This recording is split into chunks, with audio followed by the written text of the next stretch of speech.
आता ते प्रशासन म्हणून ते आमचं काम आहे. सगळ्या प्रकारचं नुकसान म्हणजे शेतीचं असेल, घराचं असेल, जनावराचं असेल, तिथे जीवितहानी असेल किंवा सार्वजनिक मालमत्तेचं असेल, त्या सगळ्या प्रकारच्या नुकसानाची नोंद आम्हाला घ्यावी लागते, त्याच्यावर लक्ष ठेवावं लागतं आणि त्याप्रमाणे पुढे भूमिका जी आहे ती आपल्याला शासनाला प्रशासनाला बजावावं लागतं. आता आपण सांगितलं स्थलांतरित लोकांना केलेलं आहे, एकंदरीत किती गावातील लोकांना स्थलांतरित केलं? आता ती सगळी माहिती आमची कंपाईल होत आहे. वरचूर हे काम चालू आहे. महाडमध्ये थोडी पातळी वाढत असल्यामुळे ते वरचूर स्थलांतरित करण्याचं प्रमाण वाढत आहे. ही एक आम्हाला दुपारपर्यंत सगळी फिगर तालुक्याची सगळी फिगर आमच्याकडे येईल. आमची कंपाईल होईल की आपल्याला किती लोकांना स्थलांतरित करावं लागलं. आतापर्यंत त्याच्या पावसामुळे 4 घरं आणि 4 कच्चे घरं पडल्याची पण आपल्याकडे रिपोर्ट आलेला आहे.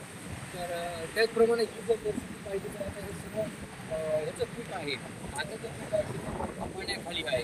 तर असे जे शेतकऱ्यांचे पीक आहे ते पाण्याखाली जाऊन त्याचं नुकसान झालं, त्याचं पण आता आम्हाला शांती पंचनामे करण्याचं कामकाज सुरू करावं लागणार आहे. तर त्या सर्व सूचना नुकसानीच्या पंचनाम्याच्या आम्ही खाली दिलेल्या आहेत आणि आमच्या ते काम आधी सतर्क राहून करणार आहे.